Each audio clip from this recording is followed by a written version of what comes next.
On l'appelle Jean Despaniers. Jean Despaniers parce que toute la semaine, il tresse des corbeilles, des paniers pour mettre du linge, pour mettre des fruits. Il aime son métier. Mais surtout, dès qu'arrive le samedi soir, Jean Despaniers dépose tous ses paniers et il prend ses instruments. Oui, j'ai bien dit 16 instruments. Vous pouvez le voir, il y en a différents. Alors, suivant l'endroit où on l'appelle, parce qu'il est connu dans toute la région et on l'appelle pour des manifestations, alors quand par exemple il est appelé pour un mariage, il prend sa scie musicale.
Lors d'un de ses voyages en Amérique du Sud, il a découvert la flûte de Pan. Alors, il est appelé dans les écoles pour faire découvrir aux enfants cet instrument, quand même un peu spécial.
Mais aussi, il est souvent demandé pour animer des veillées.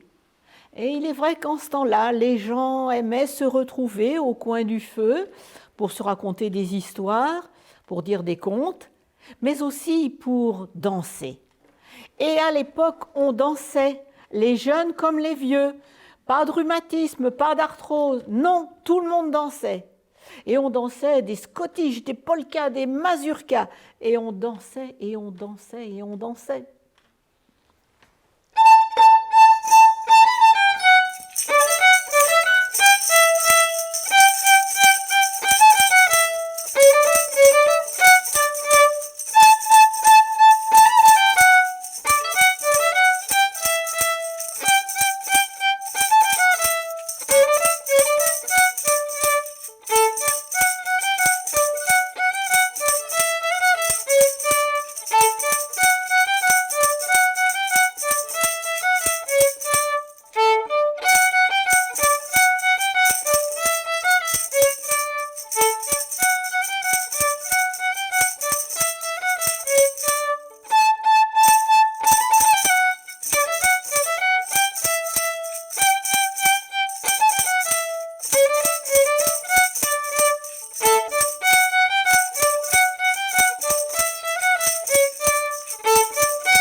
Et oui, on dansait, on mangeait aussi, ce que chacun avait amené, mais souvent à l'époque, les gens, suivant la saison, faisaient soit des rissoles, soit des bricelets.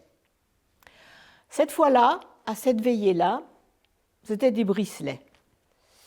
Les gens ont dansé jusque vers 2 heures du matin, puis chacun rentrait dans sa ferme, et Jean Despaniers, lui aussi, devait rentrer chez lui. Alors, la maîtresse de maison chez qui avait eu lieu la veillée lui dit « Écoute, Jean Despaniers, ne pars pas maintenant. Regarde, c'est une nuit de pleine lune, il a neigé, il a fait froid, les loups vont sortir et tu dois traverser la forêt pour rentrer chez toi. » Les loups, dit Jean Despaniers, mais enfin, c'est des histoires de bonnes femmes, de grand-mères, c'est dans les contes, les loups. Non, je dois absolument rentrer maintenant, je connais le chemin, je connais la forêt, je vais rentrer. Puisqu'il n'y a pas possibilité de le retenir, on lui offre un dernier verre et la maîtresse de maison lui dit « Tiens, regarde, il reste quelques bricelets là, prends-les si tu as un petit creux en cours de route. » Alors Jean Despaniers accepte volontiers les bricelets et il les met dans ses poches. Son violon, il le range dans sa grande houppelande. Il prend congé et il sort. C'est vrai que dehors, il ne fait pas chaud, c'est la pleine lune, mais l'air est friscounet. Quand il arrive à la dernière maison du village, quand il a contourné le dernier tas de fumier, Jean Despaniers a l'impression qu'on le suit. Oh là là là là, elle m'a mis des idées en tête avec ces loups, là, la brave vieille. Oh non, non. Allez, donc Jean Despaniers rentre dans la forêt pour se donner du courage, il sifflote.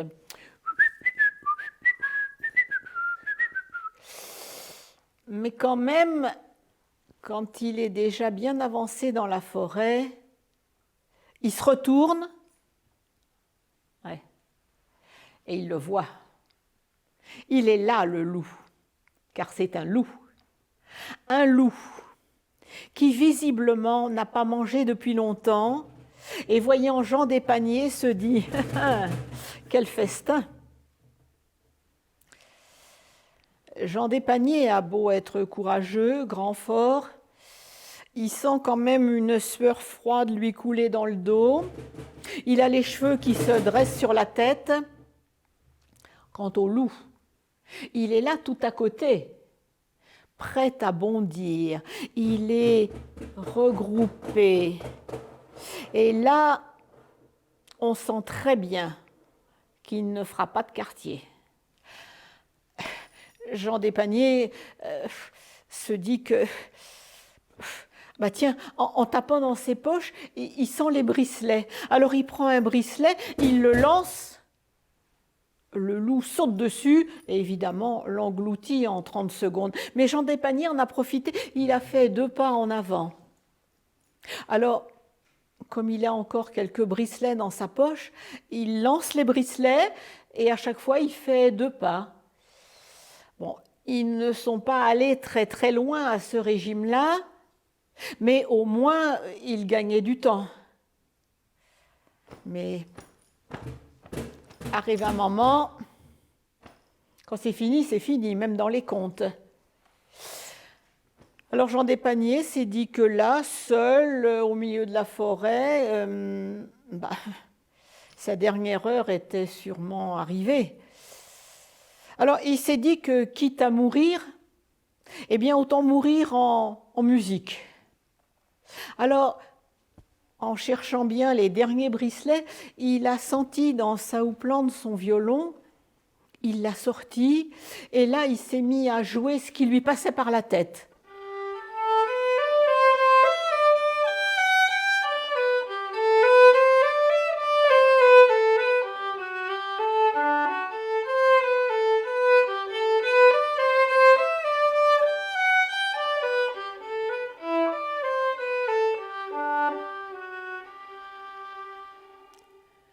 Et quand il s'est retourné, là, le loup n'avait plus du tout la même agressivité. Non, le loup était bien sur ses 4 pattes, le poil bien couché, la tête légèrement inclinée. Jean Despaniers a commencé à avancer tout en continuant de jouer. Et quand il se retournait, il voyait le loup qui avançait un peu en se dandinant, en suivant la musique. Et ainsi, tous les deux sont arrivés à la lisière de la forêt. Jean Despaniers, quand il a aperçu sa maison, il s'est dépêché, il a couru, il est rentré chez lui, il a fermé la porte. Ben oui, il était encore tout étonné d'être vivant et d'être entier, il lui manquait rien. Alors, il est venu pour fermer ses volets, et quand il a ouvert la fenêtre, il a vu le loup qui était là, debout sur ses pattes arrière, la tête légèrement inclinée, et Jean Despaniers a vu que le loup pleurait. Alors Jean Despaniers lui a dit « Si j'avais su que tu appréciais tant ma musique, je t'aurais pas filé tous mes bricelets. » Vive le vent, vive le vent, vive le vent d'hiver, qui s'en va sifflant, soufflant dans les grands sapins verts. Oh, vive le temps, vive le temps, vive le temps d'hiver, boule de neige et jour de l'an, et bonne année grand-mère. Sur le long chemin, tout blanc de neige blanche, un vieux monsieur s'avance avec sa canne dans la main, et tout là-haut le vent qui siffle dans les branches lui souffle la romance qui chantait petit enfant. Oh, vive le vent, vive le vent, vive le vent d'hiver, qui s'en va sifflant, soufflant dans les grands sapins verts. Oh, vive le temps, vive le temps, vive le temps d'hiver, boule de neige et jour de l'an, et bonne année grand-mère. Et le vieux monsieur descend vers le village, c'est l'heure où tout est sage et l'ombre danse au coin du feu. Mais dans chaque maison, il flotte un air de fête, partout la table est prête et l'on entend la même chanson. Oh, vive le vent, vive le vent, vive le vent d'hiver, qui s'en va sifflant, soufflant dans les grands sapins verts. Oh, vive le temps, vive le temps, vive le temps d'hiver, boule de neige et jour de l'an, et bonne année grand-mère.